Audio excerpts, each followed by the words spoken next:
There's something uniquely gratifying about ripping the spine out of your opponent's character on screen, or seeing your opponent get burned alive. For the past 20 years, Mortal Kombat has supplied us with copious amounts of blood, guts, gore, and comedy that has made it one of the best-known game franchises in the world. Its unabashed violence has caused outcry, outrage, and also earned it the very first M rating in a video game. 2 decades in, however, it still goes very strong. Listen in as we relive our gory memories of this iconic series right here on Downloadable Content.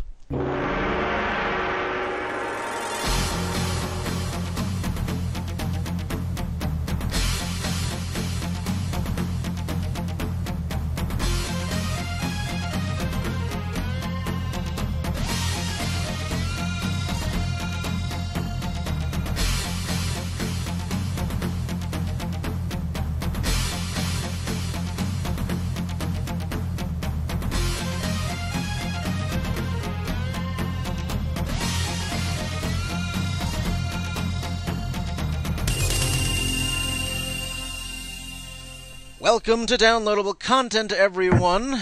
I am Brian, and with me on this Mortal Kombat episode, we have Ron. Hello. And Ronnie. Always a pleasure. Smaller panel than the Street Fighter episode, but hopefully just as fun. As we continue our block of anniversary episodes, this is the third now of this little series. We've discussed Metal Gear, we've discussed Street Fighter. It is now Mortal Kombat's turn in the rotation. 20 years ago, it was the first game hit the arcades, and here we are.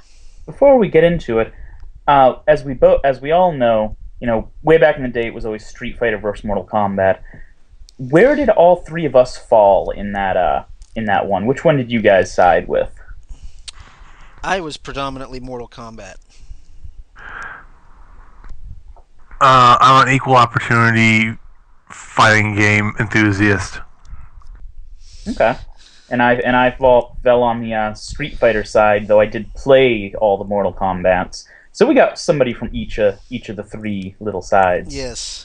So that'll be interesting. That'll be very interesting, and I love Mortal Kombat was the very first real fighting game that I was introduced to, and I love it. I love it immensely, and we're going to discuss that in great detail as we progress through this episode.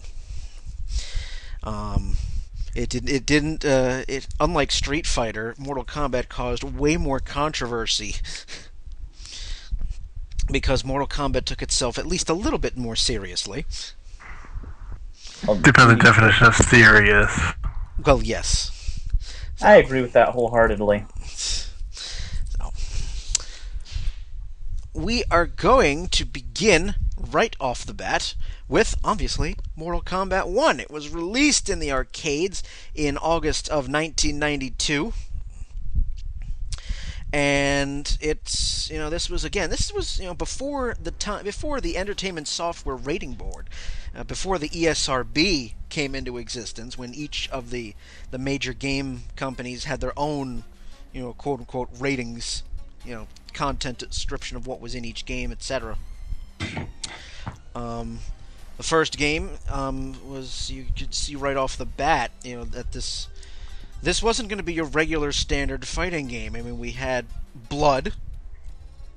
More realistic graphics than most games at the time. Oh yeah, there was a lot of motion capture. Actual actors would... Yeah, it was a different game style, but just think about this. 1992, Mortal Kombat 1 came out, and look at the games that were around at that time. If you look in the same game series, you have the same genre, you have Street Fighter 2, but just look at the other Super Nintendo games that were around in 92. Final Fantasy 2? Or 4. Well, 4, yes, but you get my drift. Yeah. Very few games were trying to look as realistic as Mortal Kombat 1. That wouldn't be something that happened for a very long time. It was kind of ahead of its time in that way. Yeah, Midway really, sparked, tried to, I think, push the limits of the system. When it ended up getting ported over to Super Nintendo, Genesis, Game Boy, and Game Gear a year later.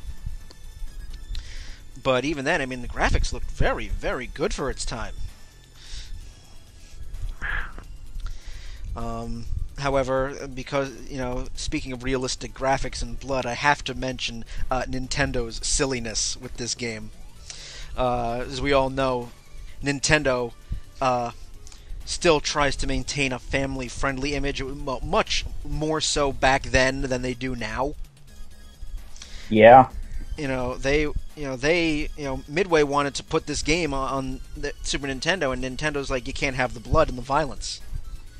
You can't do that. So a lot of the violence was toned down for the Super Nintendo version, toned down or removed altogether.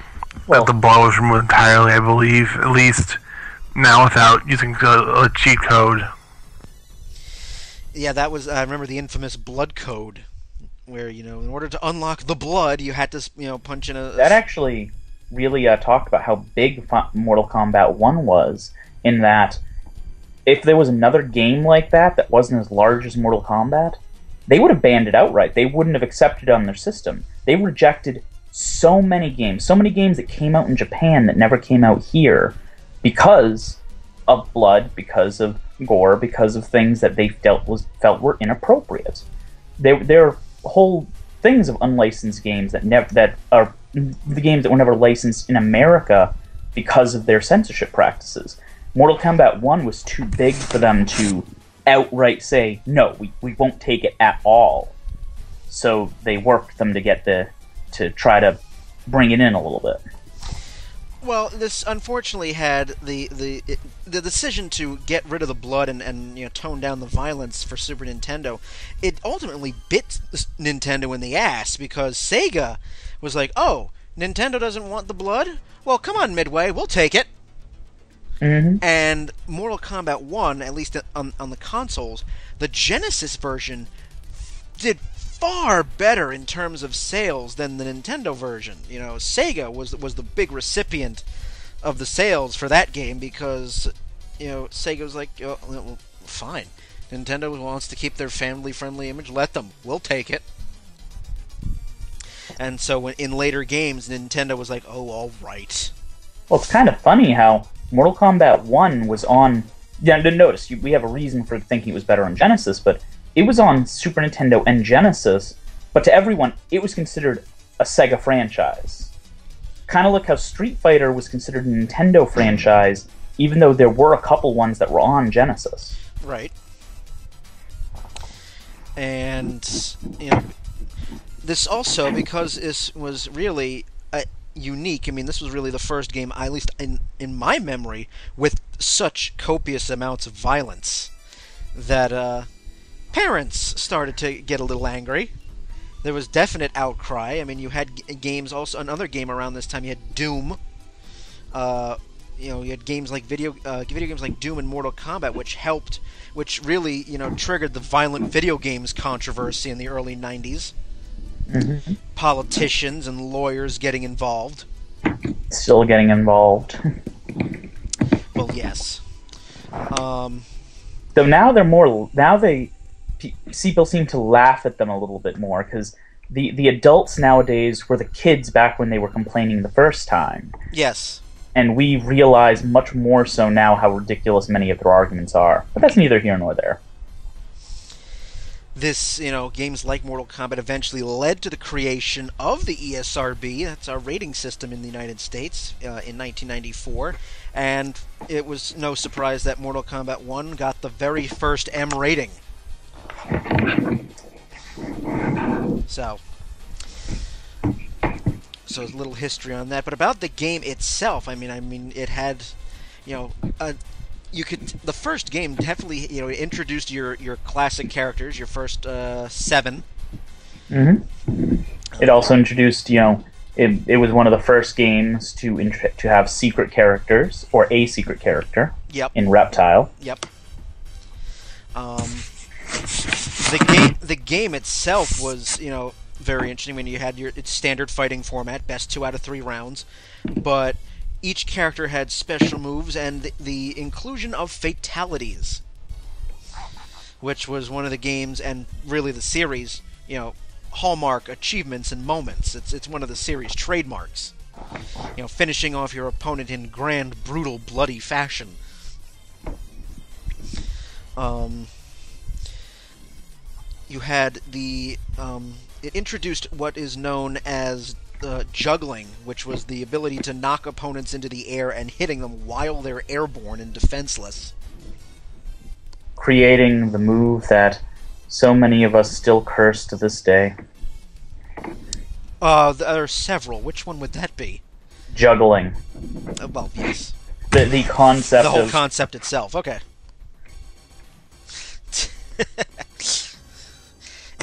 It is annoying, yes, when it is used against you. Well, it's annoying in that some games, actually I think Mortal Kombat 2 is one of them, where with certain characters, you can get them into the air and then juggle them until you're dead, and there's nothing you can do. Yeah. Although, funnily enough, it's... At least those are considered broken and not intentional, but they happen occasionally.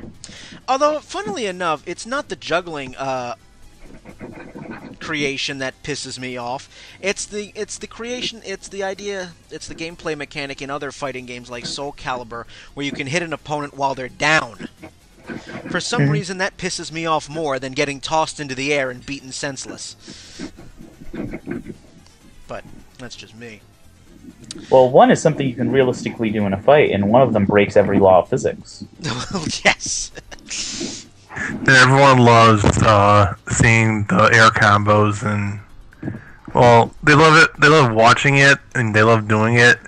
But you absolutely hate having it happen to you, like you guys have mentioned, just because you're like, "Oh, come on, you're gonna kill me with this dumb piece of shit again." Well, coming from, I'll say, into all of these all of these fighting game podcasts we're doing, I'm a very casual player. I've played these games. I've played through most of them. I've played different characters, but I've never played competitively. I've never intended to. I've always just played with a small group of friends. So the frustration that happens when you fight one or two people who really know how to play the system is much more so when you're a casual player. And you have somebody who can kill you with basically nothing you feel you can do. But that's in all of these games. Yes. Let's see. It introduced the notion of how blocking could still cause you to take damage, even though it's very tiny. But as I mentioned, it's the hallmark of the first game was the introduction of the fatality, and it is still. I mean, even today. The iconic fatalities that the spine Sub-Zero's spine ripping, or Scorpion lifts his mask and burns you to death, or things like that. Those are still they still carry over. They're still in later games, and in the Raiden cutting you in half with his hat. Yep. And, of course, the wonderful stage fatalities. Babalities. Oh, yes, that gets later on. That's when they decide to add some comedy into the game. But my introduction to the first Mortal Kombat game, and really to the series, was on the Game Gear, funnily enough. My stepbrother owned a Game Gear, and he had Mortal Kombat 1 and 2 on it. So that was my introduction to the series, and I spent hours playing Mortal Kombat. I mean, it was just... Loved it. I'd say I was a Nintendo fanboy, but even when I'd see the Game Gear compared to the Game Boy, I'm like, oh my god, it's a color, and it's beautiful, and oh, look at what you can do. This is so much better than the Game Boy. The Game Gear's going to be around forever.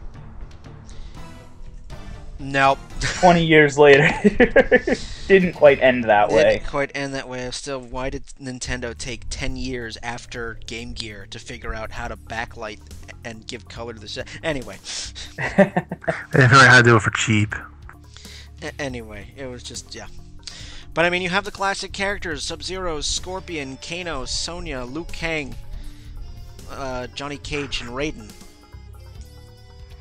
I was going to say, the classic characters. I'd say that Mortal Kombat 1 and Mortal Kombat 2 for the most part, have all of the characters that most people can name. And when we get into the other ones, I'm willing to bet most of them nobody's ever heard of. It does get less memorable as the series progresses. I will give you that. We're gonna get, into that. But I mean, I own Mortal Kombat 1. I still do. I mean, it's obviously been re-released so many times, and I have a soft spot for these early games. They're fun. They're difficult as hell when you're playing single player. They are nostalgia. That's what they are. Yes, they are. Which is good. So, did either one of you have or own Mortal Kombat 1? Mortal Kombat? Oh, sorry. I was saying, I never had Mortal Kombat 1. I played it at a friend's house.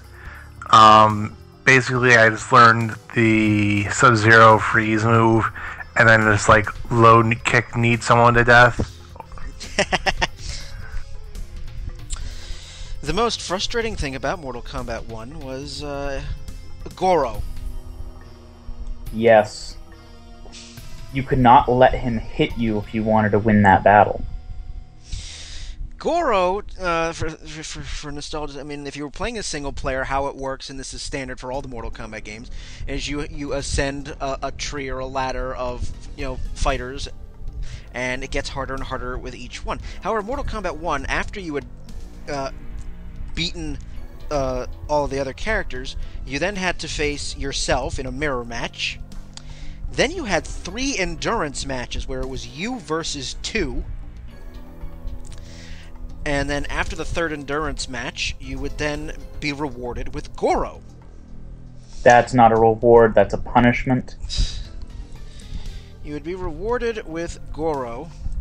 Well, as the story goes, at least in the classic Mortal Kombat series, the realm of Outworld is trying to conquer Earthrealm, and in order for Outworld to conquer Earthrealm, Outworld needs to win 10 consecutive Mortal Kombats. Outworld has already won 9 in a row by the time this game takes place, and they're looking to win their 10th. So after you make it through all the fighters and all the endurance matches, you get hit with Goro, this wonderful 4-armed, big hulking dude. And as Ron said, you're right. If he hits you, half your life's gone. So, oh my god, that was a tough battle. And then after that, you were then hit with this, for the final boss, you get hit with a very, very frail-looking Shang Tsung. Very frail-looking guy. It kind of makes the... And, when the first time I beat Goro and went to Shang Tsung and beat Shang Tsung on my first try, I went, whoa. The hell? I mean, yes, Shang Tsung can morph and use any character's ability, but for somebody who's 9,000 years old, he was very, very easy. I heard stories from the people who made the original Mortal Kombat that were on the team, saying that Shang Tsung was originally much more difficult, and they decided at the end of production to lower the difficulty on him, but when they did that, they didn't have time to appropriately playtest it, which is the reason why there's such a huge difference between Goro and Shang Tsung. Originally, Shang Tsung was supposed to be more difficult than Goro, but they took it too far, and they felt that people weren't going to be able to beat him. I didn't know that. Regardless, it was a nice refresher after Goro. Yeah. I can beat the game now. Great! I'm just wondering what the original Shang Tsung must have been like if it was that much worse. I kind of think it's kind of the jump between Super Mario Brothers and then Mario Brothers Lost Levels. Oh god. Poison mushrooms. But Mortal Kombat 1 exploded onto the scene, very, very popular, which then led to Mortal Kombat 2, which is widely considered by many fans to be the best in the series. It was released in the arcades in 1993, then ported to home consoles a year later. Like I said, it expanded on the previous game It had some new characters, some new special moves, and better graphics. And again, a lot more of the memorable characters make their entrances here as well. You had the original 7, but now you have characters like Baraka. Shang Tsung is now much younger and playable. Jax. Mm-hmm. Katana and Melina. Yep. And Smoke for the hidden character. Yes, and Jade. Yep. This introduces the series' antagonist, Shao Kahn. And was this the one where they introduced Goro's father, or was that 3? Kintaro? Yeah. That's 2. Okay, that's 2. Good. Yep. I can never remember his name. Yep. Kintaro was Mortal Kombat 2. He was your big hulking brute at the before Shao Kahn. Yeah, he was a bitch to beat. Yeah, so was Shao Kahn. Once again, I felt that that Kintaro was much more difficult than Shao Kahn. Infinitely, yes. But Shao Kahn was not the breeze that Shang Tsung was. Point. So, it still keeps that sort of Oriental style flavor. I mean, you could tell that with the backgrounds, the stages, and the music. It introduces several other stage fatalities. It also introduces babalities and friendships. We start injecting some humor into the games. Well, I think that was... I mean, the original Mortal Kombat was really tongue-in-cheek. I mean, you couldn't... you couldn't take it too seriously when you're, cutting people in half with a hat. No, that's very true. But yes, they definitely took it to a new level with friendship-alities and babalities. Yes, friendships and babalities. Because there's something very, very hilarious about, Shao Kahn, you finish him, and you turn your opponent into a baby. Yeah, that's very, very amusing. This was almost my favorite game in the series. My favorite is Mortal Kombat 3. We'll get to that shortly. I mean, I think this was widely regarded to be the golden game in the series. Kind of like how, for a long time, Street Fighter 2 was considered the golden game in that series. Which version? I meant just in general. That they never really seemed to be able to top it up until, I'd say Street Fighter 4 actually did, but it seemed like for many years they couldn't top the magic they had in the original. And Mortal Kombat, I felt, was kind of the same way. Yeah, I mean, Mortal Kombat 2, I mean, people loved this game. This was just, I mean, and I too enjoy it a lot. It was, it had 12 characters, so, a pretty good-sized roster. You had some nice hidden characters. You had the Toasty guy. Toasty! Noob Sabat? Was it? No, I don't think. I don't think Noob was a playable, hidden character in 2. I'm pretty sure that's how you got to him was pressing a button combination when the Toasty guy came up. I remember that you had to hit a button combination when he came up, but that would take you to Smoke or Jade. But it could be Noob Saibot. I could be wrong. It could be wrong. But anyway, but yes, this introduced the concept of Shao Kahn, and it continued the story. He was debuted in Mortal Kombat 2. Okay. Well, that clears that up. It continues the story of Mortal Kombat, where, now that Liu Kang beat Shang Tsung in the first, Outworld is pissed and decides, well, you know what, fuck it, I'm gonna break the rules anyway. And just decides and proceeds to go ahead and try to invade Earth, and then, of course, then another Mortal Kombat tournament. Sonya is not a playable character in the second game. That actually seemed like a pretty weird thing to take out, because she was a relatively popular character. Yeah, she wasn't playable in the second game because if you remember on Shao Kahn's stage, she was chained.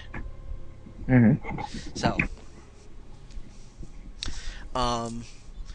I was exposed to Mortal Kombat 2 on the Game Gear, but I much more so on the Super Nintendo, which then, the Super Nintendo version brought back the blood and everything after Nintendo realized how much money they lost from the first. I wasted many hours and rainy days playing this one. I noticed that they had gotten rid of the points in the first game. Every time you won, you were accumulating points. Now we had just gone to a regular wins tally. That probably was a carryover from the arcade edition. Yep. They just kept the wins instead of giving you points, and obviously the fatalities are still there. They weren't going anywhere. They'd hit a gold mine. That was one of the draws for the series. Did any of you guys have Mortal Kombat 2? Nope. Once again, I played it at my friend's house all the time. Yeah, pretty much just played it at a friend's house. That was really about it. In terms of Mortal Kombat 2, my experience with it was just playing at a friend's house, and that was it. That's alright, at least you played it. Yeah, I played it, enjoyed it, and still sucked with Sub-Zero. Random storyline bit from me doing Wikipedia at this point. Noob Sabat in Mortal Kombat 2 was supposed to be the Sub-Zero from the original Mortal Kombat. He was killed in the original storyline. He was killed by Scorpion in Mortal Kombat 1, and he was brought back as Noob Sabat. His storyline would be explained in one of the later games. Yes, I did know that. I did not. So see, again, another learning moment right here on downloadable content. The more you know.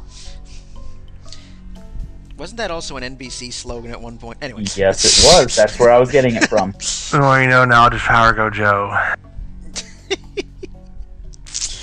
And, G.I. Joe. I was like 8 or 9 playing these games, so obviously I was not the target audience, but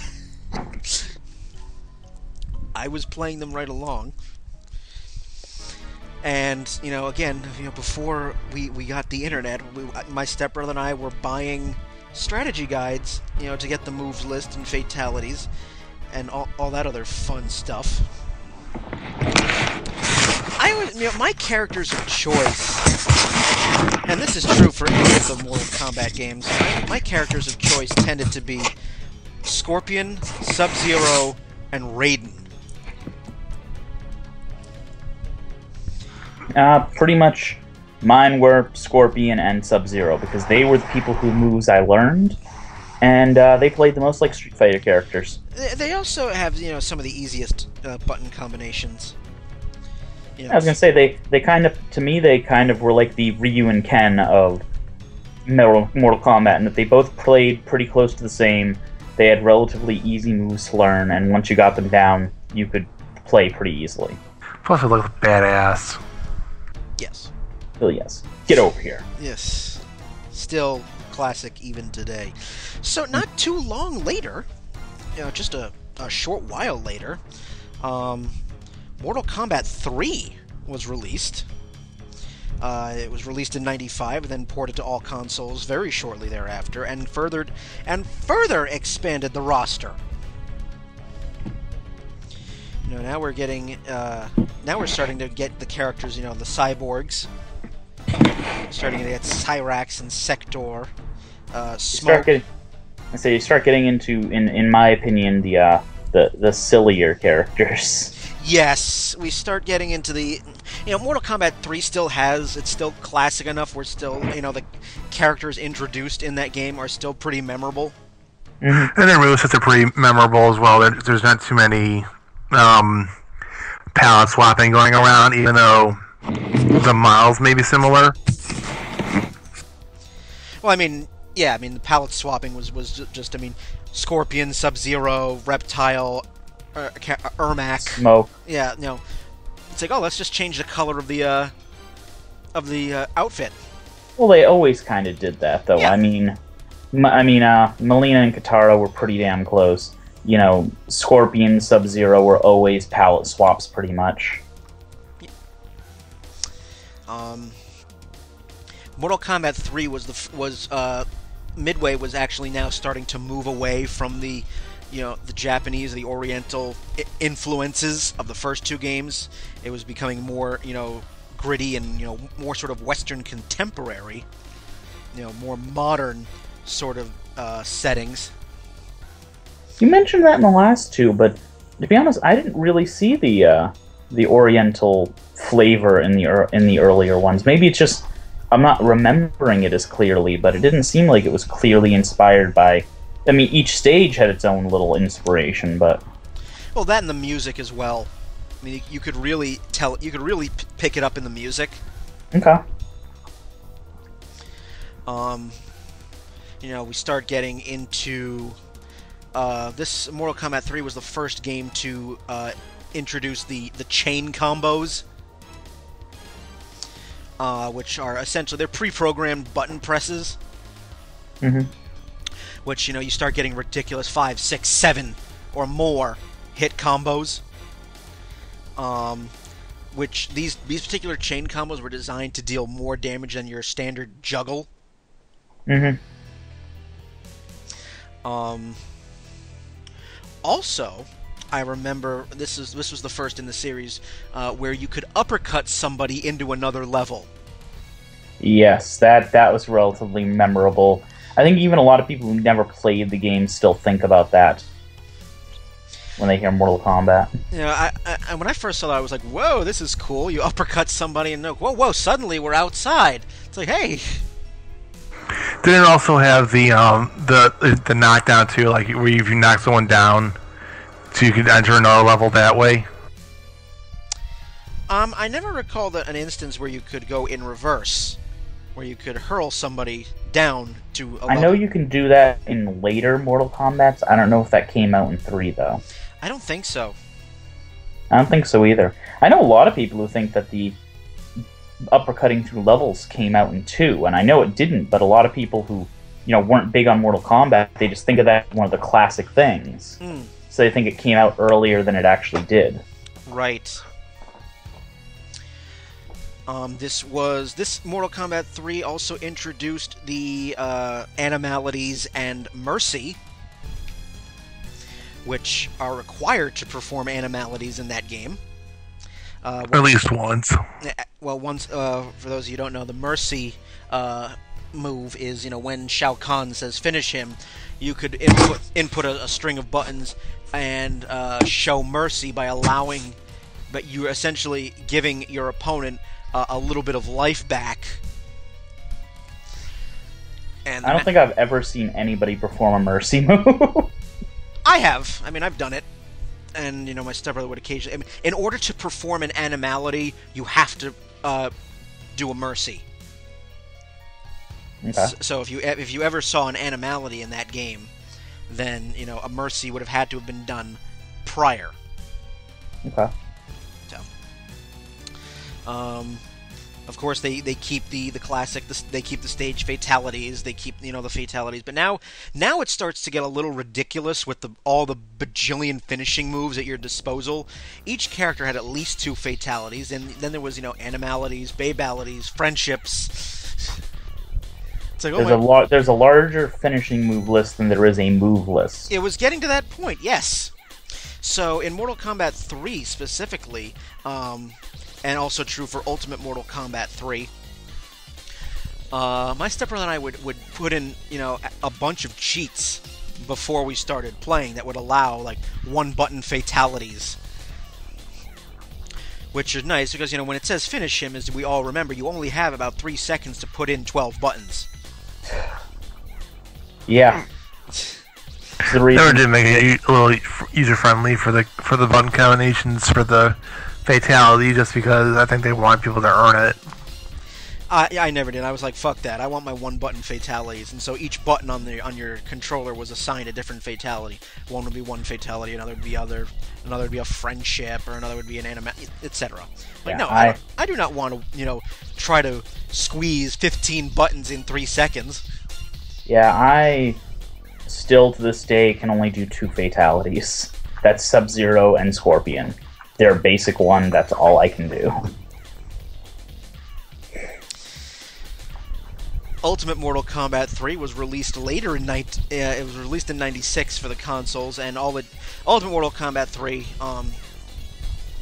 was basically nothing more than just expanded rosters and more levels.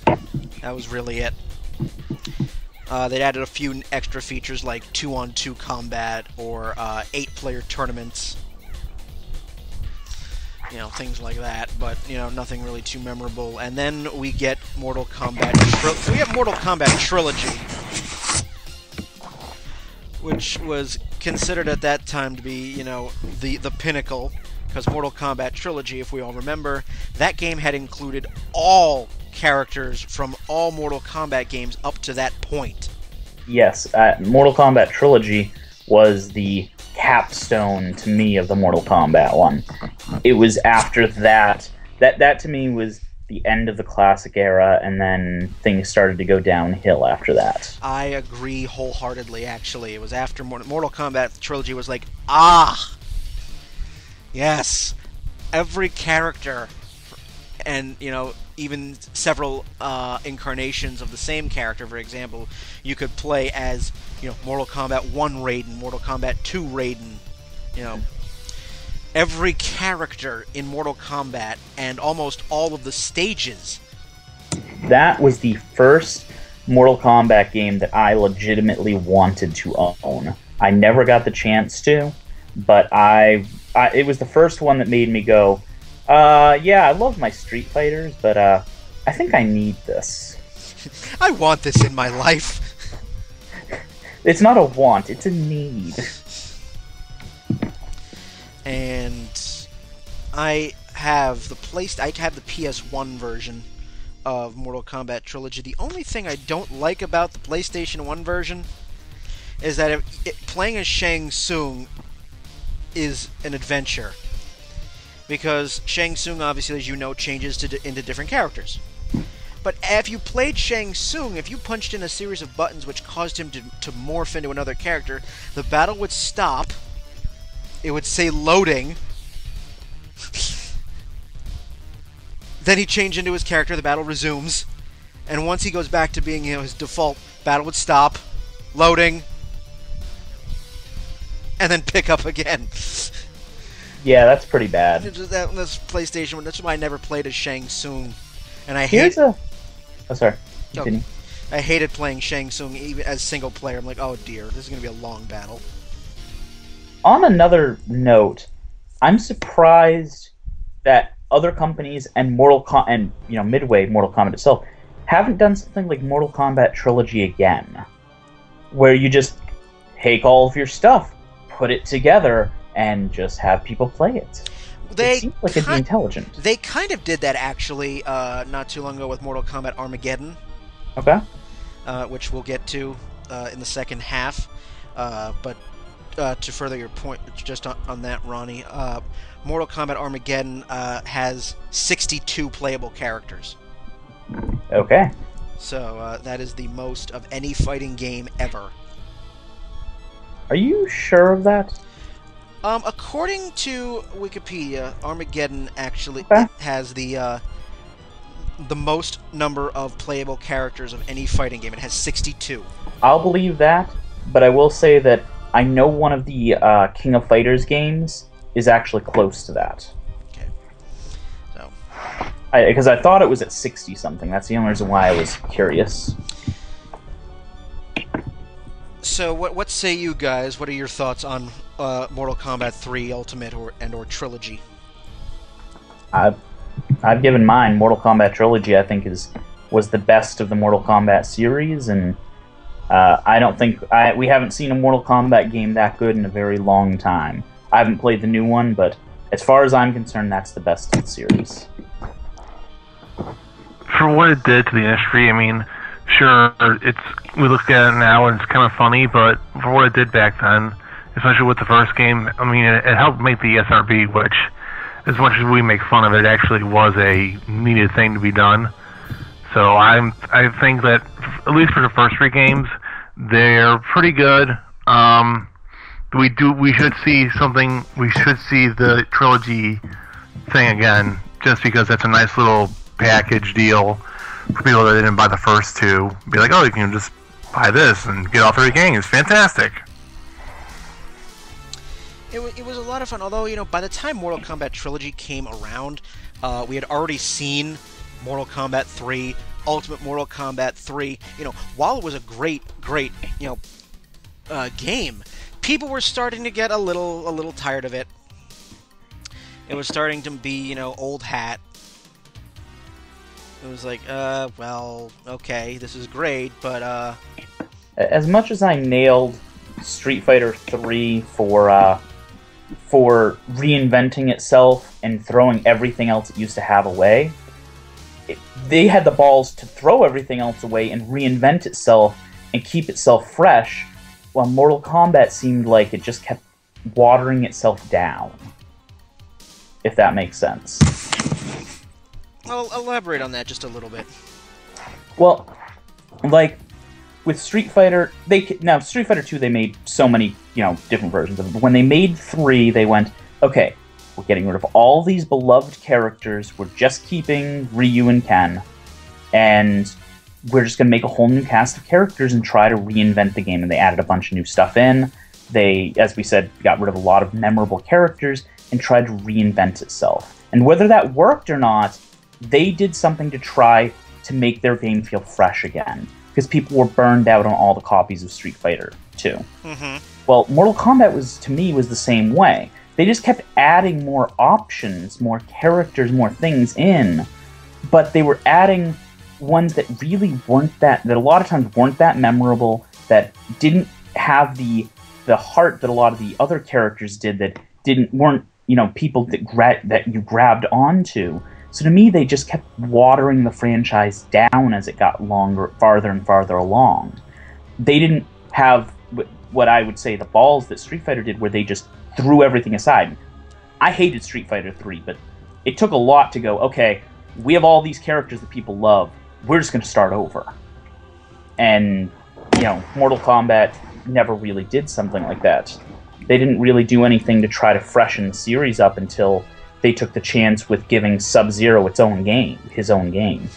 With mythologies and... Exactly. And also, they did try to reset the series a little bit with Mortal Kombat 4, which is the last game we'll talk about before the break. Mortal Kombat 4, which was released in the arcades in 1997, then came out for the N64 and PlayStation 1 in June of 1998. It was the first game to utilize the 3D plane, which now, for the first time, you no longer had just the strict 2D plane to play on. You could use, you were playing on these, instead of just these stages, you were playing on these boards where you could, sidestep and move around and dodge. Which Soul Calibur is using to a great extent nowadays. Yes, I don't know. Was Mortal Kombat 4 the first? I don't know. I don't know if Soul Calibur was... Soul Blade might have been first, but I don't think... let me look that up. You can keep going. There was the first, also in the Mortal Kombat series, to utilize the use of weapons and objects in combat. Each character had a weapon that could be drawn and used, and also dropped and picked up by your opponent. Levels had things like skulls and rocks for you to pick up and hurl at your opponent for more damage. Okay, our thought process was actually right. Soul Edge, called Soul Blade in America, was actually done in 96. Okay. And it had the Soul Blade being the predecessor to the Soul Calibur series. Right. For people out there who might not know. I know you know, because you're a fan of the series. Yes. As am I. This was also the roster was very shrunk down from Mortal Kombat Trilogy. We went from, I think, 30-something characters in Mortal Kombat Trilogy down to 15. They really started to inject new characters, and I think here is where, for me, Mortal Kombat 4 was when they started inserting the not quite so memorable characters. You know, a lot of these characters in Mortal Kombat 4 I never really used. I mean, even though I played Mortal Kombat 4 a lot, and I do enjoy it. I mean, for example, in Mortal Kombat 4, the final boss is an immediately playable character. This is also the first game in a long time, since Mortal Kombat 1 actually, to not have Shao Kahn. We have the god Shinnok as your final boss. Your announcer is Goro. Goro comes back. That was actually a really good point. I liked Goro coming back in that. Goro comes back, and he is still an ass. He's a bitch to fight. May I throw a random non sequitur? Sure. I think I just made a personal realization looking at Soul Blade that actually ties into this. My favorite character in Street Fighter was Sakura, a cute Genki schoolgirl. My favorite character in Soul Blade and Soul Calibur is Sungmina, a very cute Genki girl that is very cute. And there isn't a character like that in Mortal Kombat. Might that be why might I be shallow enough that that's why I'm not a huge fan of the Mortal Kombat series? Yes, you are shallow enough to Same with Dead or Alive. Ayane. Well, I mean, also keep in mind, Mortal Kombat was not made in Japan.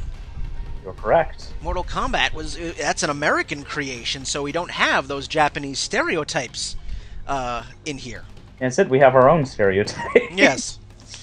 Yes, we have Johnny Cage. Yep. Oh, good lord. But Mortal Kombat 4, Midway was trying to take the series back to something a bit more serious. So they got rid of the babalities, the friendships. We just had straight fatalities. And only fatalities as your finishing move. So I enjoyed that. I went, okay, nice. You know, let's go back to the start here. And this was, for me, Mortal Kombat 4 was the last Mortal Kombat game I really enjoyed before I felt Midway fell off the wagon. Before they started with the game. For me, because, I'm, in my mid-20s and I'm a purist sometimes. Well, part of it might be that by 97, by Mortal Kombat 4, that's when arcades really started to drop off. And most, as you mentioned, a couple of the later game ones that we won't be getting to yet, they were focused on consoles. That was what they were developed for. Yes. And that might be part of where they fell off the wagon, so to speak. Well, for me, it was, after Mortal Kombat 4, Midway was getting a bit too creative and too cute with stories and characters. It was getting too big for its own good, I felt. Mm-hmm. It was starting to get silly, because that's how I feel. And also, there are some games that I think that should never have left the 2D plane. Mortal Kombat is one of them. I feel the same way about Sonic the Hedgehog. Once it left the 2D platforming joy of the Genesis and got cutesy with 3D, I was like, this don't... I disagree entirely, because Sonic Adventure is one of my favorite Sonic games. And there you go. There's two sides to every story. That's your opinion. I mean, I feel that there are some games that should not, should not have gone that route. I think most fighting games that were not designed for the 3D plane shouldn't be brought to the 3D plane. So. That's just me. Like Street Fighter, Mortal Kombat, those are 2D fighters. Soul Calibur is a 3D fighter. You don't need to switch them over. Right.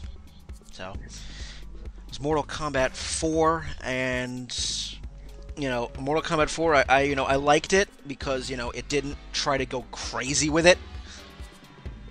But after that, I'm like, okay, then it gets silly. And we're going to talk about the later games once it makes the jump to... Silliness? You mean like Superman? Yeah, we'll get to that. But that is going to be on our second half. We'll talk about the later Mortal Kombat games, its resurgence, its reboot, and the other Mortal Kombat related stuff like the spin-off games, the movies, and what have you. That's on our second half of the Mortal Kombat episode of Downloadable Content. We'll be back.